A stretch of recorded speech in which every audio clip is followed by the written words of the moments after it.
Hi everyone, it's Megan here, and I'm so excited to be about to start our keynote here at MD Expo Las Vegas. But I first want to go ahead and introduce you to our amazing sponsors, College of Biomedical Equipment Technology, and Monty Gonzalez. Monty, how are you? We're doing great. Good. And very excited to be here and get the MD Expo going again and back post-COVID. I know. We're so excited all to be here more in a normal atmosphere. But I want to talk to you a little bit about first, before we go into our keynote speaker, who we're all excited to meet, I wanted to talk about what's new at CBAT. Tell us a little bit. So there's a lot of things going on right now. Probably the biggest event that I'm excited to talk about is our partnership with Medical Imaging Solutions. Yes, I've heard. Yep. We've launched a new Imaging Academy program. We're going to have training locations in Woodstock, Georgia, and right here in Henderson, Nevada. We're going to have hybrid programs, online programs, all sorts of training, and we're going to really try to reinvent, recreate the way imaging training is conducted here. So we're excited to see excited it. about that. Yeah. Well, tell us a little bit about the Imaging Academy a little bit further. Yeah, so what we did was, through our partnership with MIS, we looked at what does the industry really need? How can we improve upon what's currently being done? How can we save individuals time? How can we save money? And how can we do all that and still deliver really high quality training? We recognize that you can't do everything online. There are some hands-on pieces that are necessary. And so what we've done is just really taken an approach that takes the best of both in a sort of a hybrid learning modality. So a student will learn art online. Once they've completed that, they'll schedule their hands-on training at the facilities and go to one of the two facilities and complete their training, get their certification, and go out and be an imaging tech. So Monty, we're here at Vegas. You're exhibiting Medical Imaging Solutions is exhibiting, so they can come by at either of your booths and learn some more information on this? We actually like each other so much that we've shared booth space. Oh, okay. We are actually fully engulfed and focused on the Imaging Academy, so we're super excited about that. We're going to be demoing some virtual reality training as well while we're there. Oh, I'm excited. So today we start exhibit hall this afternoon at 4:30, so make sure to come by their booth and check out the Imaging Academy and learn more about that. But for very exciting news, we're about to go ahead and introduce you to Sammy, who is going to be our keynote speaker. So Monty, let's walk over to Sammy and Dixie, his beautiful wife. And they Thank you, ma'am. I'm not going to do too much asking because I know you're going to tell us a lot today during your presentation. I respond well to questions. But I actually want to ask you both a question. I was talking a little bit with them here just a little bit ago, and I want to know, they were telling me they've lived an interesting life. So I told Dixie to go ahead and give me something super interesting to share with you all. Wouldn't it be funny if I had nothing to say? I know, now? you're like, actually, I'm done. Yeah. Well, we are together 24 hours a day, which proved to be good when COVID hit. Otherwise, I probably would have killed him. You know, so you have to be used to being with someone all the time. But we have such a great life. We get to meet so many interesting people. And I usually speak with Sam mainly just to correct him when he's wrong. Like a good wife should. It's my job. It's my duty to point that out. But we get to meet so many great Americans. It's wonderful. And we've talked to over 1 million school kids. And we think we have such great kids in America. And as Sam always says, we've got parents that need work. But I feel secure in the next generation that's coming up because they are good kids. They're not the ones that make the news, though, because it's that little handful. Right. The troublemakers that want to be on TV. But most of the kids are really great kids. We love to hear that. Well, Sammy, thank you so much for you both being here. We're so excited to learn more about your book. Make sure if you're coming here to MD Expo, make sure you come by their table and check out their book. I'm really excited to maybe read this and see all about it. I heard that Dixie has some great information in here. I tell all the good stuff in this one. Oh, okay. I'll just skip to your parts. Well, Sammy, we're going to go ahead and get started here shortly, so I don't want to hold you up anymore. But everyone, make sure you get here to the keynote. It's going to be an exciting one, and we're excited to be here at MD Expo Las Vegas. Thanks, guys. We're ready. And we will take questions from the audience, too. Perfect. Good to know. Bye. Well, it's fantastic to see everybody here today. I'll just start by saying that I'm really grateful to have the wonderful partners that we have in this endeavor. The opportunity to sponsor the keynote for this event and present in front of this amazing group of talented individuals. It's just hard to describe. We have a wonderful partnership with MIS, Arnold Bates and David Anthony, two fantastic human beings. We met 2 years ago and have a common interest and vision on what the future of imaging training could look like, should look like. We took that opportunity and we're going to change the industry because of it. And I'm very proud to stand here in front of you and say that that's our goal and that's our objective and that's what we're going to do. My colleague and friend, Bill Bastick, has been my mentor into this industry. I'm a retired Army officer with 21 years in the Army, and I've only been in this industry for about 4 years. So I've learned quick, and I've learned that there are strong relationships and trust that form fantastic business partnerships, without which you don't move forward. And it's something within life, just a great opportunity. So to the point, introducing our keynote today. I struggled to get the words on paper to adequately introduce the gentleman that's going to be presenting here today. And it's because of the point of reference from which I come in looking at Sammy and addressing him. And to John's point, it was a perfect opportunity because John Krieg is a tough, smart businessman, as you guys know, and knows what he's doing. And I thought, if I say Sammy Davis in Las Vegas in the same sentence, he's going to be interested. So that's what I did. So it's a perfect combination of events. So John, grateful to you for allowing us to have this opportunity and to be able to introduce Sammy. You know, over the last couple of years, all of us have just been kind of inundated with bad news stories. Things that divide us, things that push us to different corners of the room. And we look for those opportunities to pick our fights, pick our corners. I think Sammy represents the best in us. And when challenged and when pressed into a corner, the last thing on his mind was his own self-interest. Sammy rose to the occasion and risked his own life in great peril, and as a result was awarded as the recipient of the Medal of Honor. There are 66 living Medal of Honor recipients in the United States today. So he's one of the very few number that are walking around this country. And he is, in my mind, an absolute national treasure. When we talked to John about introducing Sammy here in this event, I think really the inspiration and catalyst for that was let's get some authentic leadership up in front of this group and talk about his experience, and let's connect that to what the struggles are that we've had over the last couple of years with COVID and mandatory vaccinations, masks, and all the nonsense that we find every day to be such a struggle. Let's talk about a real challenge and put our challenges into perspective, and then let's move forward from there. So I could go on and on about why and how. I will only tell you this before I hand this over to Sammy, and that is the 4 Medal of Honor recipients whom I've had the tremendous honor and pleasure to meet. Sammy has always been my hero, and it was just so amazing to be able to connect with him here in this environment. And I can tell you that they have a handful of commonalities and common traits about them, including tremendous humility. All of the Medal of Honor recipients that I've had a chance and honor to meet have had that same sense of humility, that the medal is not about them. And I think Sammy will be the first to tell you that he wears that medal and it is heavy on his shoulders. And I'm excited for Sammy to be able to tell his story. I will tell you this, we have about 45 minutes to engage with Sammy and learn from this national treasure. And Sammy's not coming up here with a prepared speech. He's not your typical keynote. Ask him questions. What do you want to know?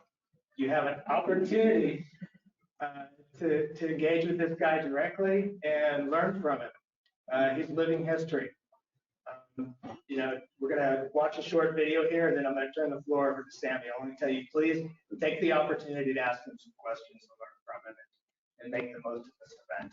So thank you very much.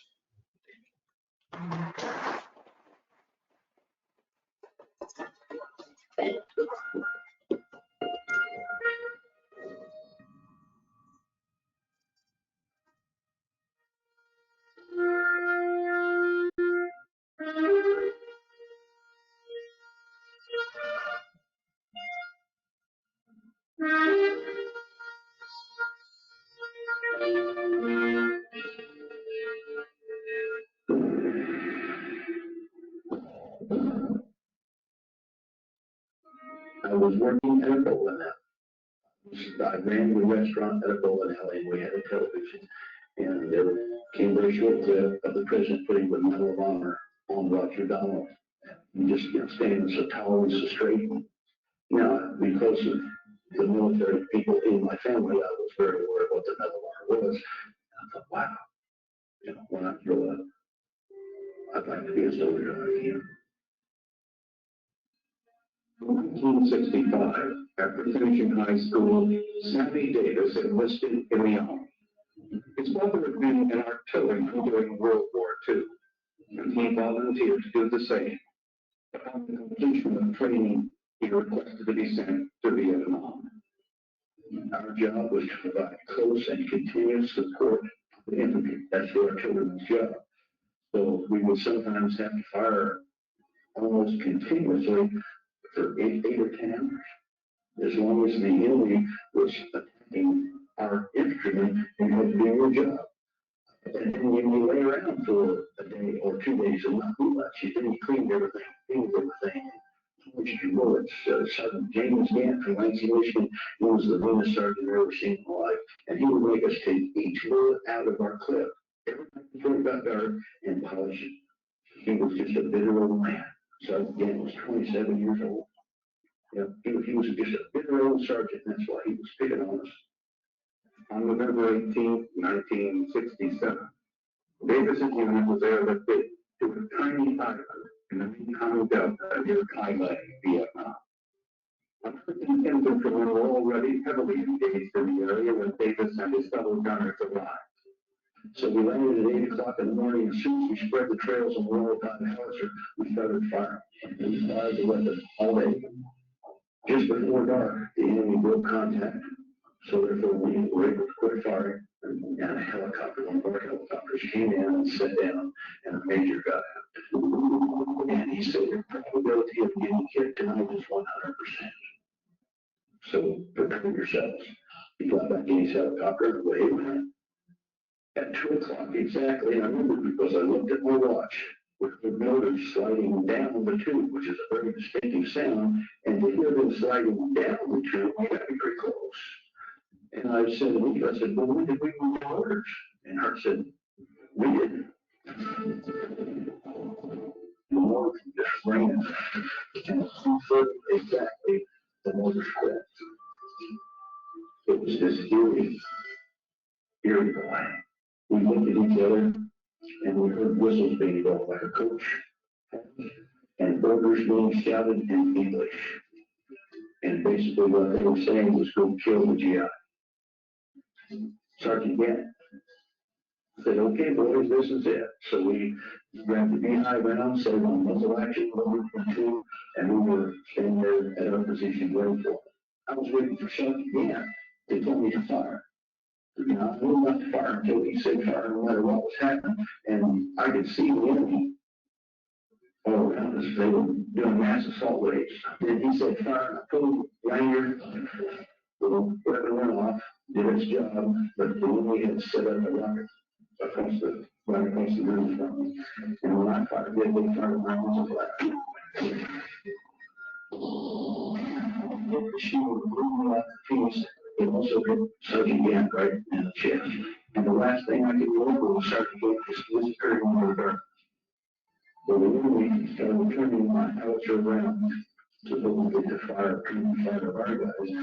If I had been awake, I would have known that our next gun on the back was going to fire behind her, standing right there looking to take control of the weapon. Common sense, but I was not. I was unconscious.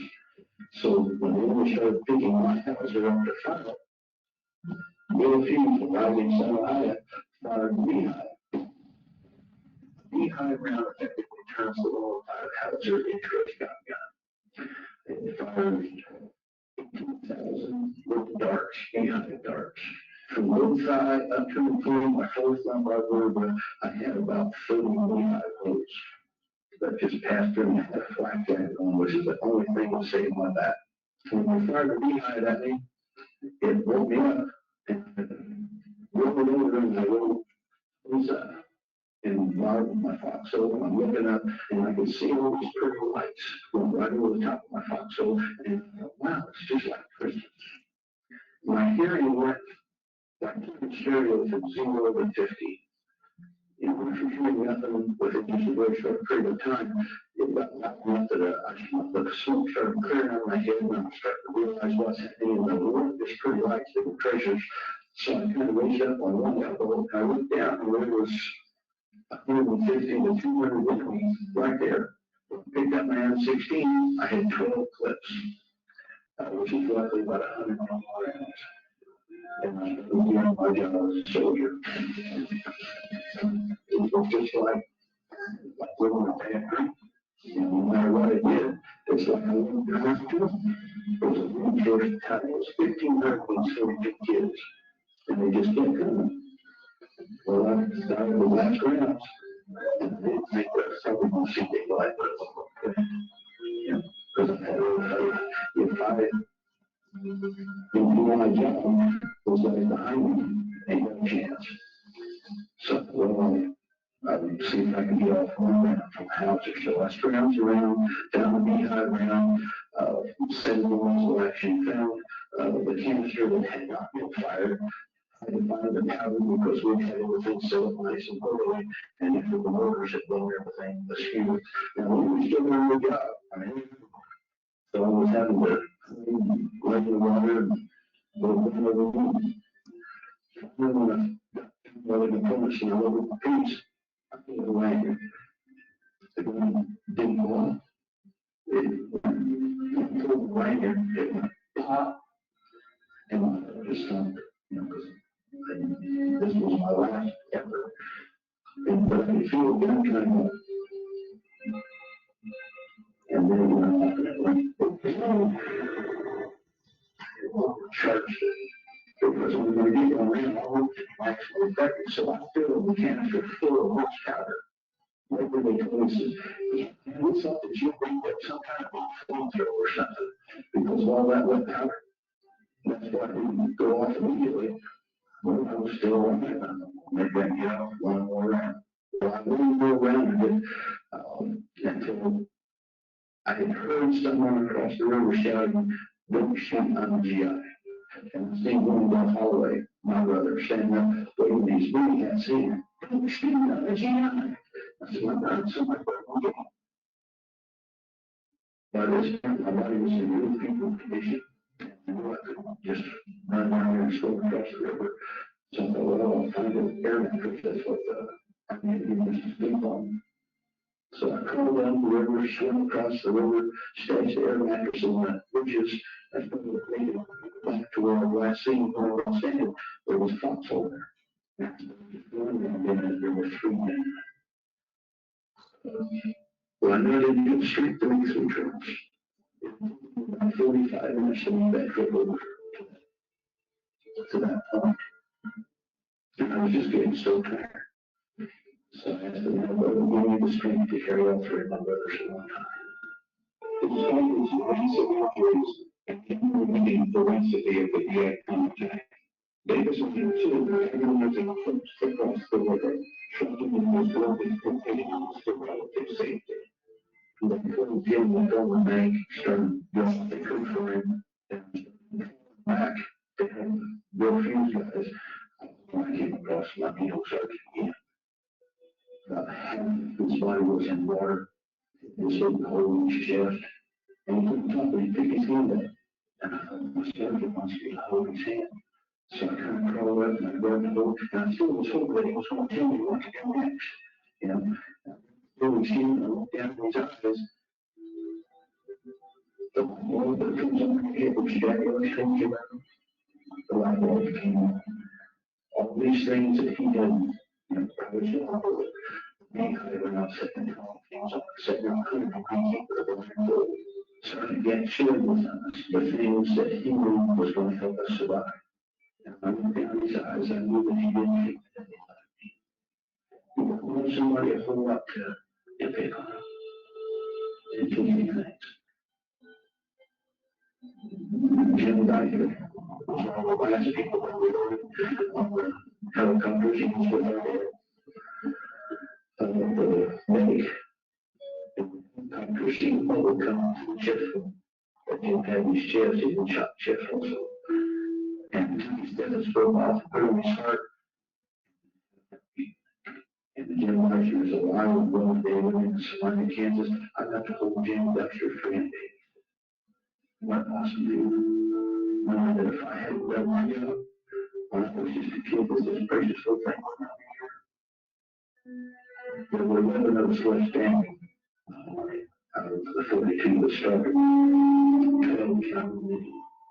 All the 11 men are the men that put me in for this. I didn't do anything. I did my job. So soldiers do. And if there was one of these given that night, there should be at least 42. Because if any one of us had not done their job, there would be none of us alive. It sounds silly, perhaps, to say that I went to war and found out about love. But it really is. You know, I didn't go to war to keep people. I went to war because I love my family. I want him to be proud of me. I went to war because of what my family was. I love my country. But over there, the reason why we fought so hard was because we was young, we loved each other. And we were all we had. And we became brothers. We became brothers. And that's lasted on 36 years. Those when I fought with are still my brothers. So I learned about what real love is.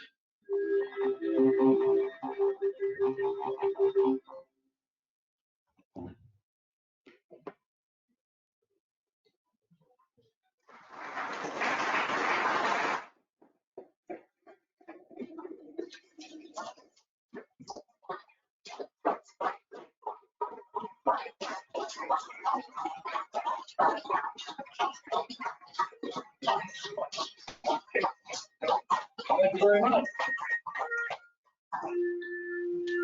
And you'll notice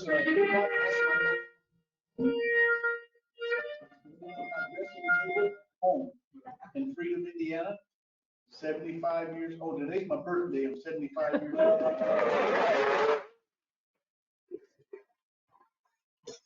And one of the things that's going away is my memory. I had it laid out where I would see it and didn't discover it wasn't in my suitcase until we got here. And where's my medal? So I apologize. I don't have it on today. You had it on the Yeah, I had it on the movie. There you go. This is my wife, Dixie.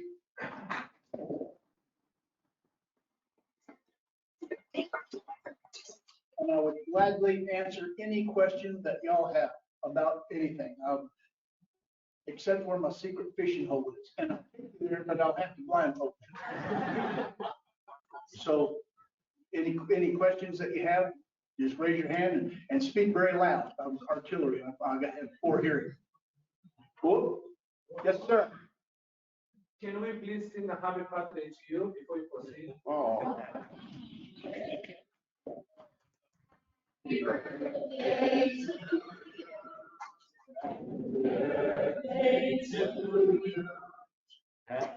birthday, dear Sammy. Happy birthday to you.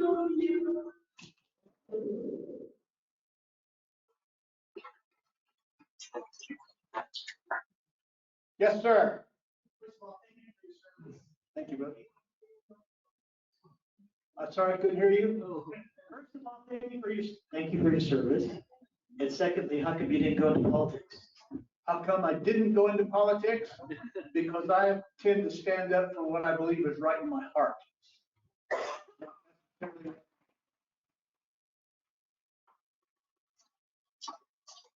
that's another one of the things that Dixie and I do repeatedly is that I encourage you, not as a particular political persuasion, I encourage you to stand up for what you believe is right in your heart. That is what makes America the nation that it can be and has been, is that we, the people, stand up for what we believe is right in our hearts. Now, in traveling around the country, I firmly believe there is more of us than there is of them, but them have the news media behind it. So that's what you're constantly seeing is the other view of what we view as right for America. We see the other view on TV and in newspapers, which even more important that we stand up for what we believe is right in our hearts. Cool? Cool. For those that don't understand who, that's Army speak for the youth circle.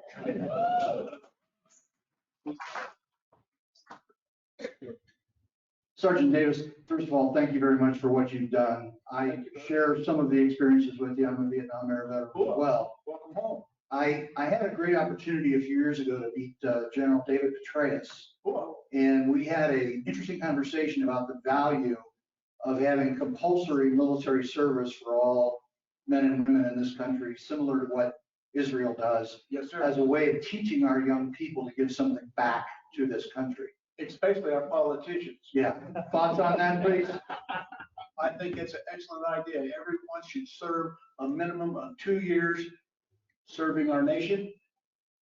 When I graduated from high school, went to the military, and well, I always thought I was a poor boy because we never had any money, but I was never hungry. In joining the military and traveling all over the world, I realized that I wasn't necessarily rich, but I wasn't poor because I was never hungry. And I got to see people that were hungry, that were starving to death, and we did everything we could to put food in their tummies. Serving 2 years in the military benefits each person, man or woman. It benefits each person greatly. And I think it would help improve the quality of our nation if all of us served at least 2 years. Do y'all agree?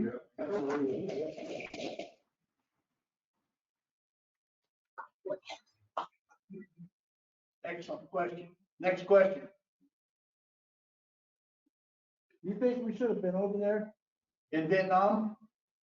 The reason why I went to Vietnam was to help the people be free. And while I was there, we helped them be free. Dixie and I got to go back over in 2016. Now, I did not wear my uniform. I just wore my civilian clothes. But our State Department worked with their State Department. And we got to have a day with 5 of my former enemy that were there the night, that I earned my medal. The first couple hours in the morning, it was kind of tense because we were enemies. And after a couple hours, we had drinks and a little bit of food, sitting there talking through interpreters. And finally, I mean, you could tell by their attitude, same way with my, kind of attitude, they were uncomfortable. And I told the interpreter, what I want them to understand is that I did not go to Vietnam because I hated the Vietnamese people. I went to Vietnam because I loved people and I wanted them to be free. When their interpreter told them that, all of a sudden you seen their expressions change. And they said, that's exactly what we felt. We didn't fight because we hated you, because you was a GI. You were our enemy. We were simply doing our job, what they told us to do. That's what we all did. We just did our job. We walked away being brothers. We came together that morning being former enemies, and when we left that evening, we left as brothers. That was awesome. And walking down the streets of Saigon or any other towns, I got to go to every place that I got to spend much time in and visit the places. I got to stand on the exact spot on the river where I earned my medal. Jim Deister and his wife, one of the men that I swam across the river for, was with us. And Jim had what he was infantry. He had the original map from when we were there 50 years ago. And my cell phone, I poked the grid coordinates in my cell phone and a little, well, that was a blue light that came on, and where we were standing was a green light. And, we're going, and finally the two lights overlapped. One of the things that we both remembered, there was a great big cypress tree, enormous, like 6-8 feet around, that had been there. The tree was dead, but it was laying in the water. That just brought back a lot of memories. That's awesome. So Jim and I standing there on the bank with our arms around each other, and Jim's telling me things we had never talked about it all this year. When we got together, we talked about kids and grandkids, but we never talked about Vietnam. And standing on that riverbank that day, Jim started telling me about things that I did not know that had happened, and it was happening at that time when we were there. And we were crying and hugging each other. And then at one point, we realized that our wives were standing behind us. And we turned around, and then they gave us big hugs. And Jim was shot right through the head, through the chest also, but through the head. He's deaf. And he speaks with a very loud voice. And Jim said, "Sam, don't you wish that had been here 50 years ago with us?" And we got big hugs from our wives, so it was awesome. But I enjoyed going back. I enjoyed meeting the people. The little kids on the street would run up and say, "Thank you." And we weren't uniformed. We were just Americans, and they were thanking us, and it just made our hearts feel good. That's one of the things that I would recommend to any Vietnam veteran. Go back to Vietnam if you can. Do what you can to touch the people that you were there for, and it was awesome. Yes, sir. The one thing I'm very impressed by, as you know, a lot of fellow soldiers have been in similar situations. Don't come back with such a positive attitude. It's called post-traumatic stress. Yep.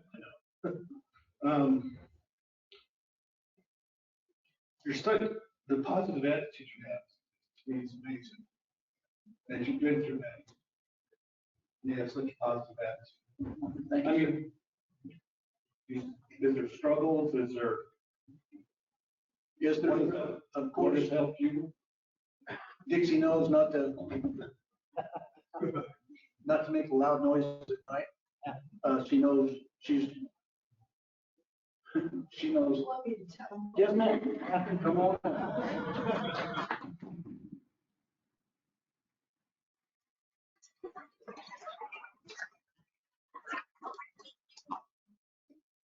I already had a couple of corrections on what he said. Yes, he has problems. Not as bad as they used to be, but one of the ones is, I call it overvigilance, and I bet every veteran in here knows what that is. We'll be driving somewhere and he'll go, "Did you see that?" And I'm looking at everything and I see nothing. And I said, where? And he said, "In the tree line." So it's things that I don't even think about. He still is afraid of the dark. And we That have, keep me from going in it, but I am afraid of the dark. we have a lot of outside lighting at our house. So I think he can look out and see that there's no enemy out there. I think he's pretty mellow now, but he's gotten to talk about this experience for years and years and years. And there's so many guys we meet that still, their kids or somebody else, he won't say a word about it. He will not talk about it. And I think you have to. And it may not be with a doctor or psychologist, but talking to each other seems to be the clue of what really works. Yeah, we do several veteran reunions, and it's just that they come up to Sam because everybody has a story and he's a good listener. Well, not always. But, so if you have a chance, and I can talk to veterans very easily because they know, I know. So if you ever get the chance, please do that. One of the other things that was said earlier about serving, I didn't quite agree, not that we ever disagree on anything, but I don't think it has to be military service. I think it could be any kind of service. Keep these kids in a nursing home, a hospital, let them tutoring in a school. Start with the little kids that are impressionable. It can be anything, cleaning up parks, but let them learn what we think is the most important thing in life is service to others. Doing what you can for somebody else without expecting a return. And what was the other thing I was going to correct you on? I don't know, it may come to me. Okay, you can have your turn back. And it's cute, it just thinks I need a microphone, is that adorable? Actually, I had a question for you. Okay. So he comes home after this experience, I don't know whether you went before you went into service. I did not. Okay, so then when he came home and he's telling you about his life and this experience that he's gone through, and then so many years later, you've actually had the opportunity to go with him back to Vietnam to physically see and smell and see this area that this such a dramatic thing that changed the course of his life occurred. How was that for you to now all of a sudden to see where he was, kind of visualize that? How did that change your dynamic and understanding of the situation? Well, when he first told me the story of what happened that one night, I just couldn't grasp it. It was too much to happen to one person or his unit, these kids, how many? There was just only 42 kids there and 1,500 enemy coming at them. And he would tell me one major thing and I'd be, oh my gosh, but then it would go on and on and on. And I thought, how could anybody ever survive that? When he described the country, I saw it from his point of view, but also he kept describing how beautiful Vietnam was. So when we got there, we arrived at night after like 1 million hours flying time. I may or may not have exaggerated that, but it was a long trip. I think 23 hours. We stopped in Seoul, Korea. But anyway, the heat that hits you in the face, it's like you can't even take a breath. It's so intense. But first thing I decided the next day was I could not believe how green that country was. It was so beautiful, but it was exactly how Sam had described it from 50 years earlier. They were still planting the rice paddies by hand. They were, at one point we saw them pulling it was some sort of planter that they were kind of pulling it through the water and the mud. I don't know if that was a rice, and they were pulling it by hand. They didn't have that's another thing. The men, well, first I thought it was just the old men, but it was men in general. They would squat, you know how they squat down and they could do it and they don't like fall over like we would? They'd be sitting there squatting and smoking and talking. The women were doing the work. And I thought, what the heck is this all about? I never would have lasted over there. And then it was really, I think I saw exactly what Sam described to me. But seeing it in person, oh, I know what I was going to say. When he was talking about those, the dinner we had with the former enemy, they invited us to the dinner. So we was there like 11 of us there?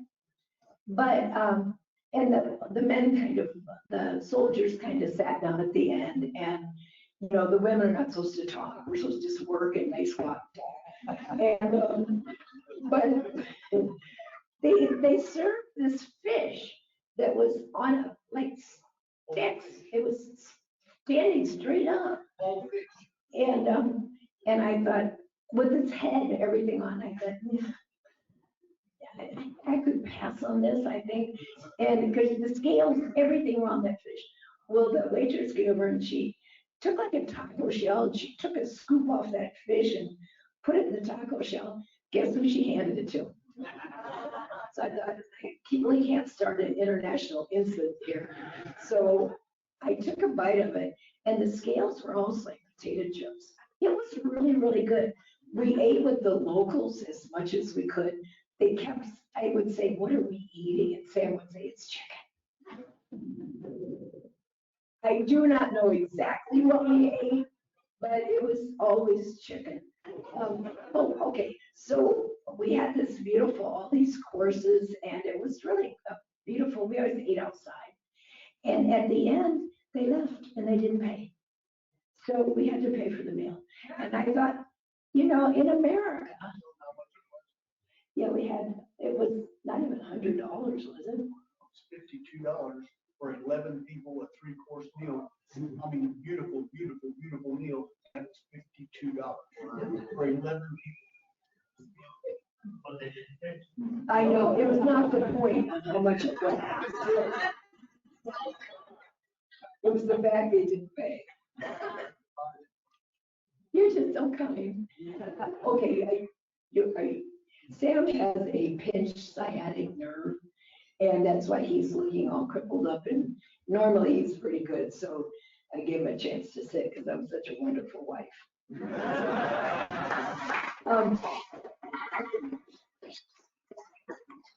He could come right over and talk. That'll work. All right, I'll help with the mic. It's okay, y'all, I'll keep sitting down. Yeah, no problem. Yes, sir. Sergeant Davis, thank you for taking the time to come here. Honored to be here with y'all. Appreciate it.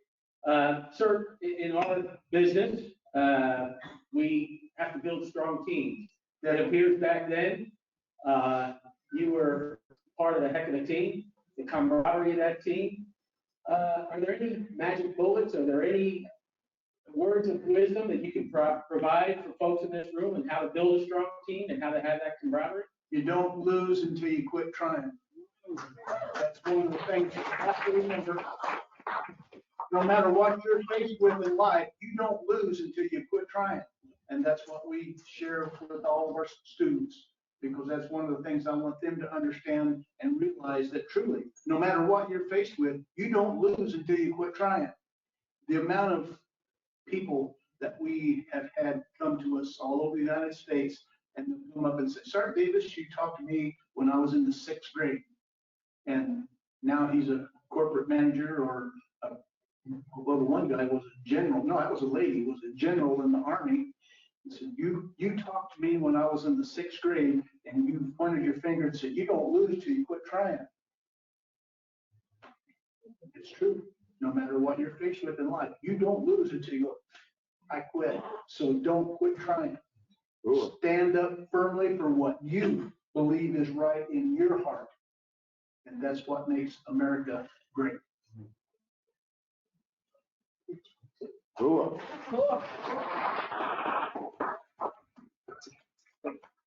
So, Sergeant Davis, first of all, thank you for your service. Well, thank you. And thank you for everything you did, for you paved the way for veterans like me and my twin sister here, and my husband to serve in an amazing Army. I'm not thinking about the Air Force. All right. Well, if you don't pick on the Air Force, they think you don't love them. That's all right. I'm showing up. I joined the Air Force, but my parents were married.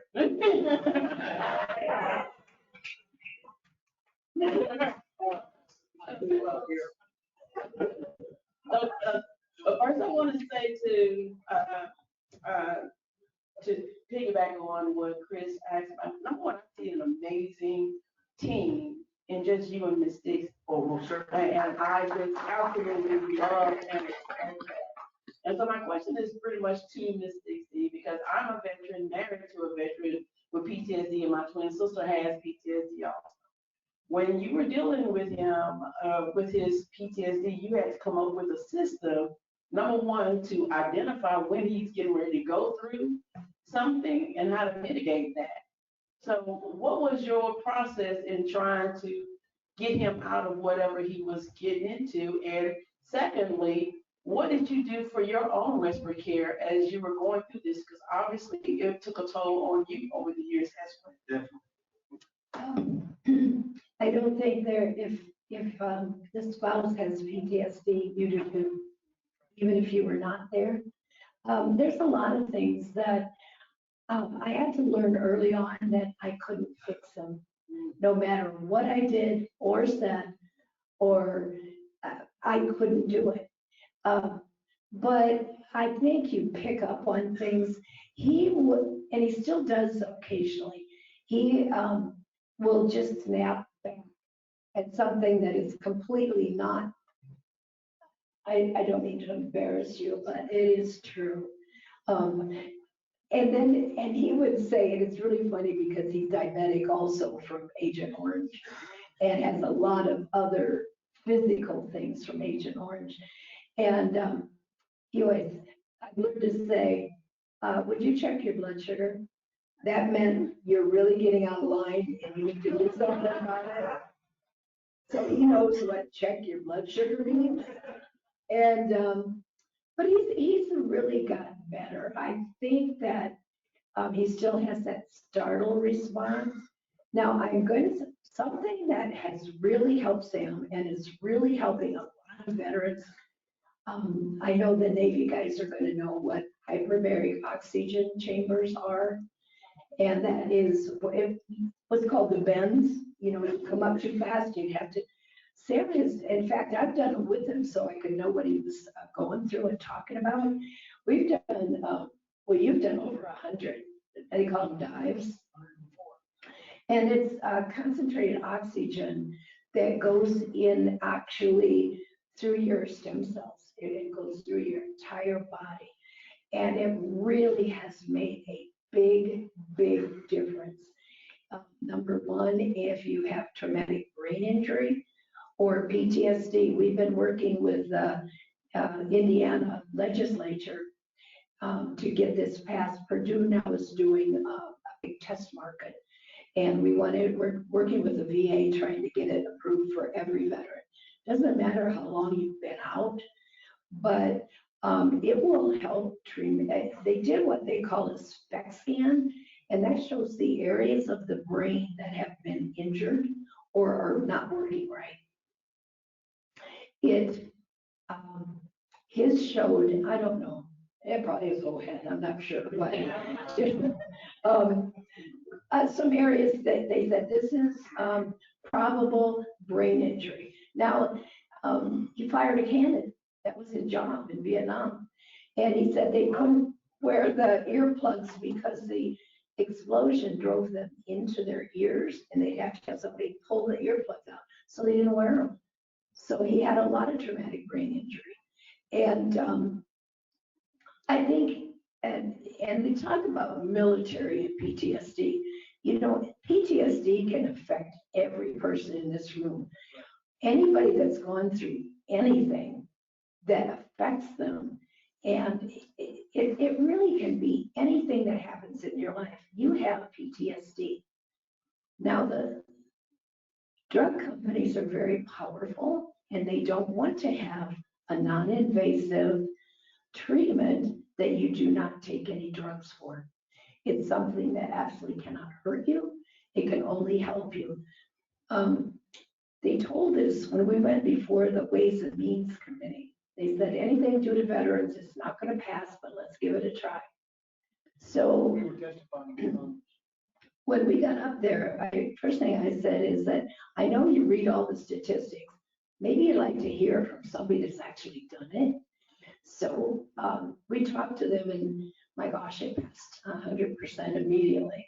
So we're moving along, but there's so many that need this now. It's just too expensive for most people to afford it.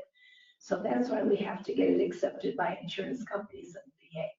But anyway, other things that it did for Sam, it immediately takes information out of your body. Now he goes now on a weekly basis. He can't wait to get back so to help heal the back and all the information in his back.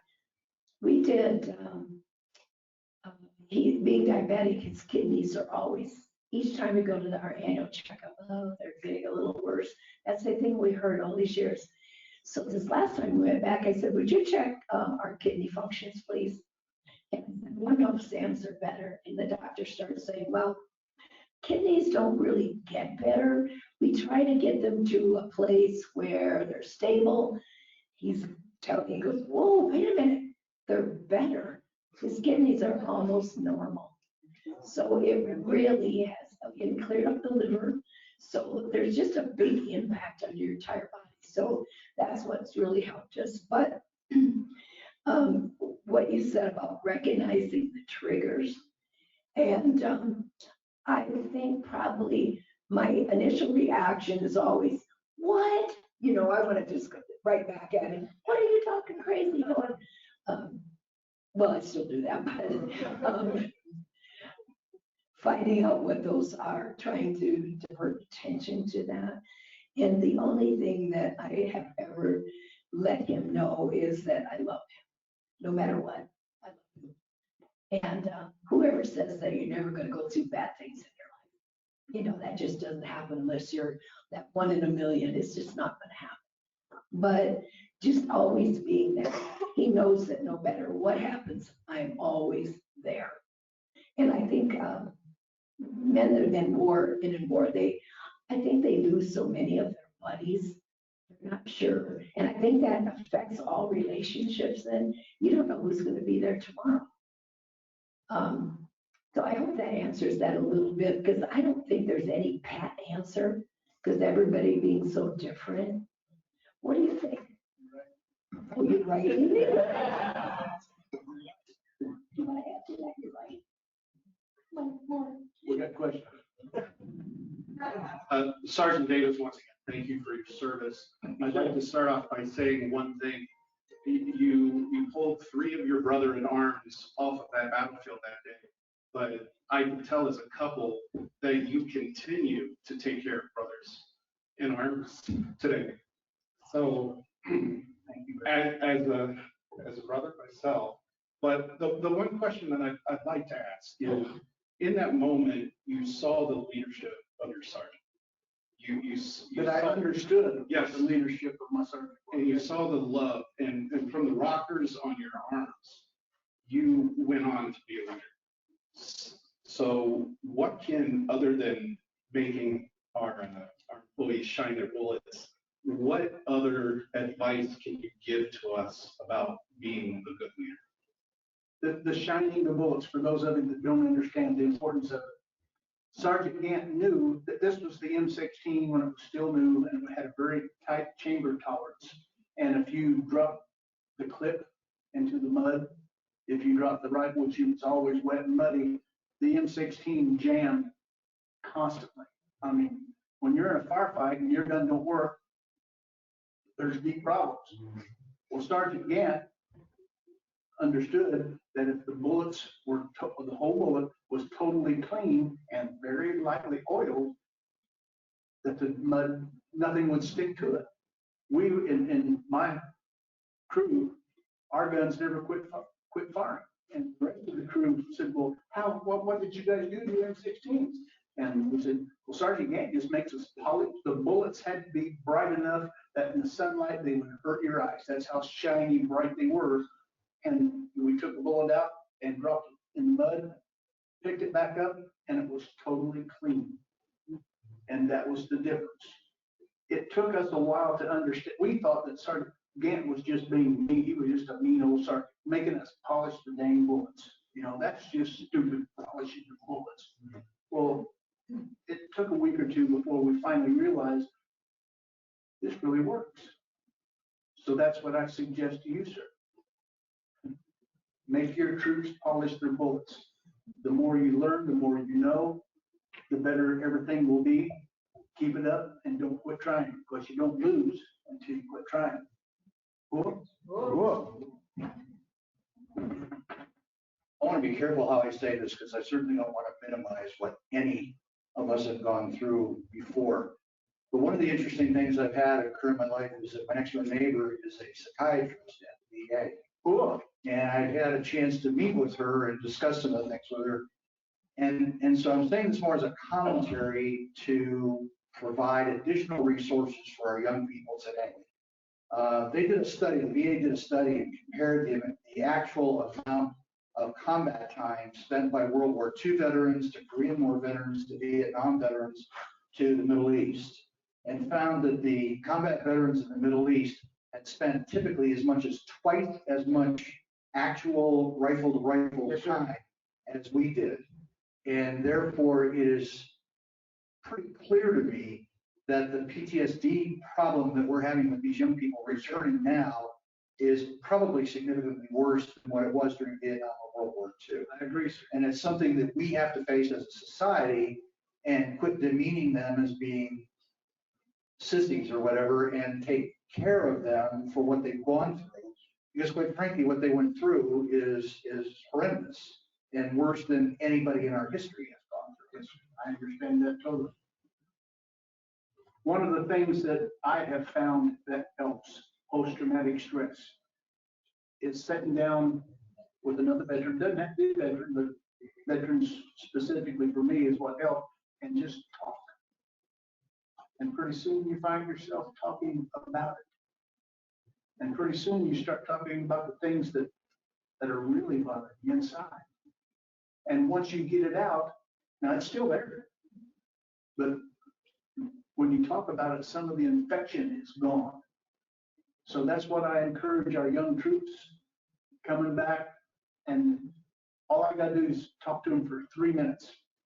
And I got this feeling that I know what they're going through. So we sit down and we talk. The Kokomo Veterans Reunion. Any of y'all ever heard of the Kokomo, Indiana Veteran Reunion? It's one of the largest veterans reunions that America has. How many was there this year? 68,000? I don't think that many. There was an unbelievable amount of veterans, and we go from campsite to campsite talking to the troops. The amount of young troops that we have had the last 2 or 3 years has been, it's awesome. And I remember them when the first year they came, they didn't know, they were talking about it. No, I don't want to talk about it. No, there's nothing wrong with me. No. And now they'll sit and talk to you. And you can see that, yes, it's still there, but some of the infection's gone from around their heart because they've been able to bring it out, get it into the sunlight, and the sunlight eats some of the infection away. So do that for our veterans, with our veterans, and it helps. It's still there. It does not go away. But when you bring it out in the sunlight, some of the poisons gets eaten off of.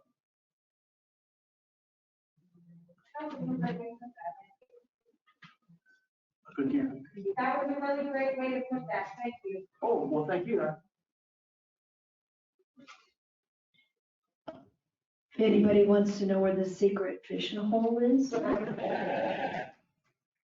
if the price is right, My neighbor just a week and a half ago went fishing. We live way out in the country, got a lot of little ponds, and he told me, he said, Sam, this is such and such a pond. We went fishing there and we caught several bluegill. You know, y'all know what bluegill are? We caught several bluegill that were 15 inches long. Now, the guy that owns the pond, he does feed them, but a 15-inch bluegill, now he asked, he said, as long as they're lip hooked and will live, go ahead and I encourage you to put them back.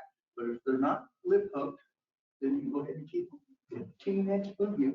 I have not yet got to fish there because we've been on the road traveling and speaking, but as soon as I can, I'm going to go there. If y'all come to my house, I'll take you there. Cool. Sergeant, ma'am, you obviously have a beautiful love story. We'd like to know here, as 3 of us women, where'd you meet? What's the rest of the story? Do you have children? And what's kept you guys together? I'll tell you, he always gets it wrong.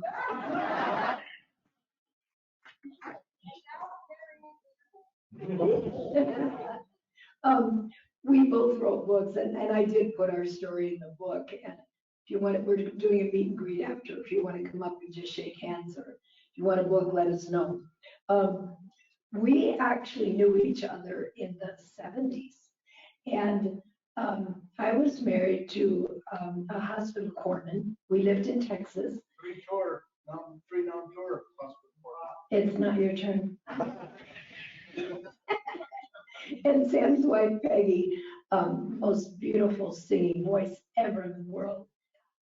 They lived in Illinois, but my husband was an entertainer, so he was oftentimes entertainment where Sam was speaking, so we all knew each other.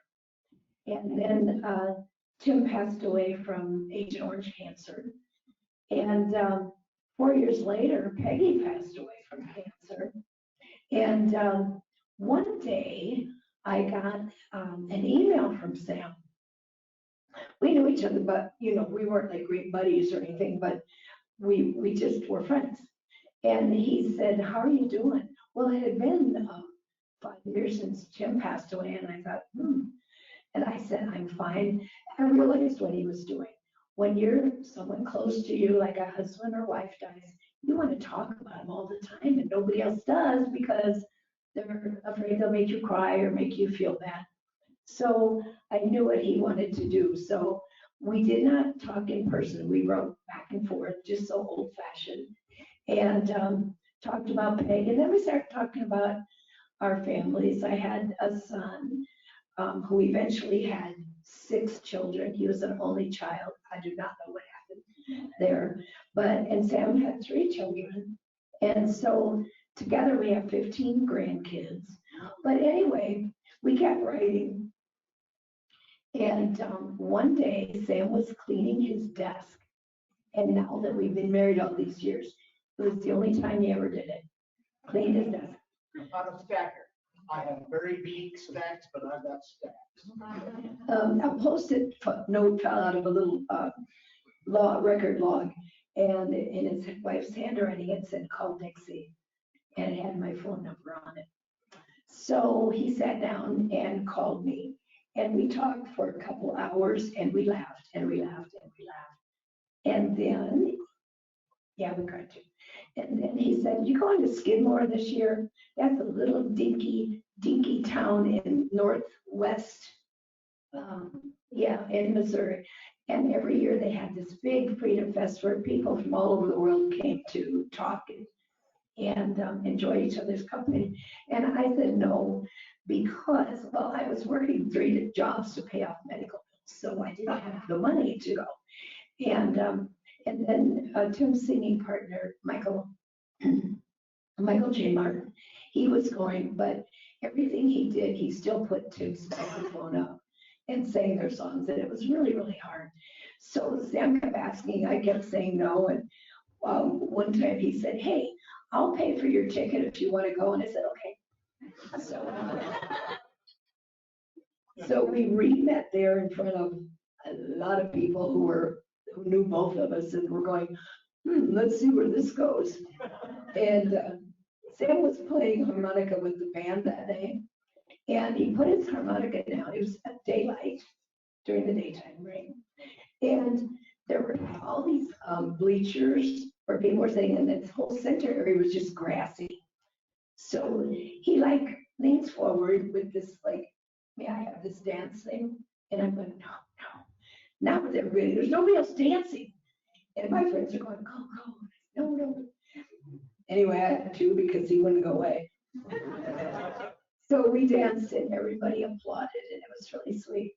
And a year later, we got married there on stage. We had the biggest cake you could ever imagine, with a couple thousand or more. 2,500. Yeah, a lot of people there. And during that year, though, he pretty much kept stalking me. And he wore me down. And that was many years ago. So it's been, when you think your life is I was ready to be a grandma the rest of my life. And I thought that part of my life was just over. And I think a lot of times that God has plans for you, and you're just not sure what they are.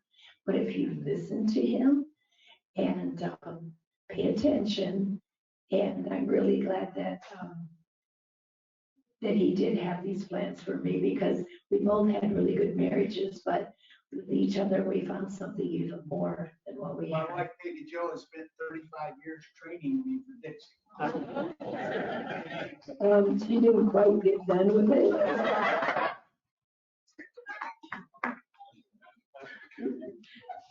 And I want to say hi to these people right here. They had a picture of their daughter standing with Sam and I. We do, it's called the Cdp Program. It's character development program for all school kids. We do kindergarten all the way through colleges. And they teach the fundamentals. There's 6, I'll never get them right: patriotism, character development. You probably know better than I do what these are. But it's teaching kids how to be a good citizen. And their daughter is a teacher, and she was at the training. And so they brought the picture up to show us today. Thank you. That was nice.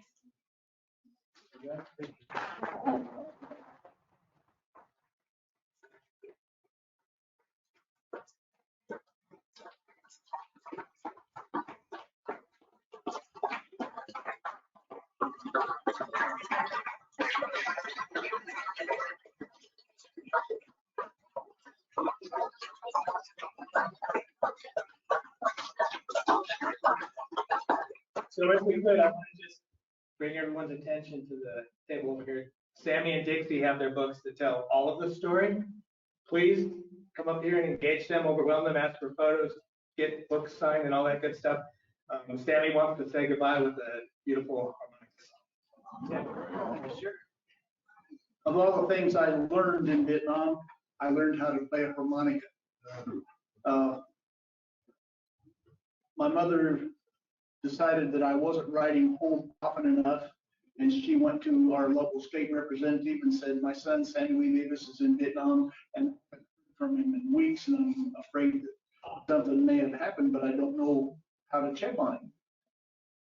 Well, the representative talked to the governor talked to the Department of the Army in Washington, D.C. The Department of the Army wrote my captain a letter and saying, we encourage you to have your Private Sammy L. Davis write his mother every day.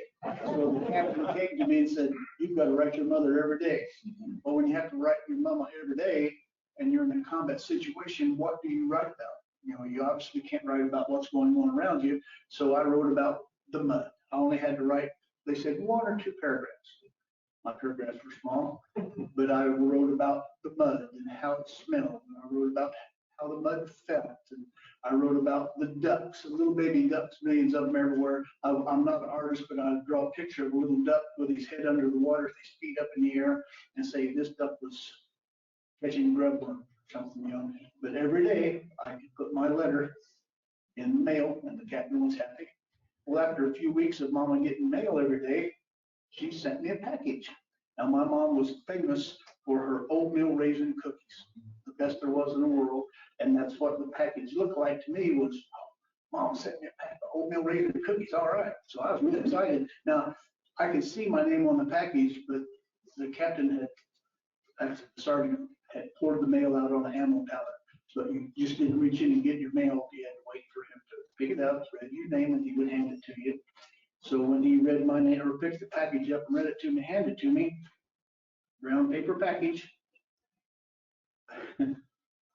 I was going to share my cookies with my brothers, but I wasn't going to get the first one, so I kind of stepped back away from the crowd.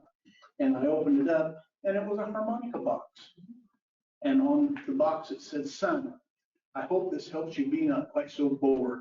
It was a Horner double-edge harmonica. And I didn't have to play harmonica. I just stuck it in the pocket, went back to my foxhole, and within 15, 20 minutes of me being in my foxhole, one of my sergeants, Johnston Dunlap, come walking by, and he said, "Private Davis." I said, "Yes, sir." He said, "Did your mother send you a harmonica?" And I pulled it out. I said, "Yes, sir." He said, "Well, play Shenandoah for me." Sergeant Dunlap, I don't know how to play Shenandoah. What I meant was, I don't know how to play this thing, but he thought I just didn't know how to play the song Shenandoah. Well, when the E6 asks a private to play the harmonica, your proper response is, Now, we were artillery. The enemy knew where we were, so it was no problem that I would set my foxhole. I was watching, make sure everything was okay, and I would sit there and pick it out. I was in band in high school, so Shenandoah had been one of our songs. Within a couple of weeks, you could tell what I was trying to play. All the guys in my unit, even today, when we gather to try together every year, Sammy got with you, and I pulled my harmonica out and play Shenandoah for them. They said we knew that as long as we could hear you playing your harp, Shenandoah, that everything was okay and we could rest. It gave strength to the soul. I want to play Shenandoah for y'all here today. I hope that it finds a spot in your soul and gives you strength when you need it the most.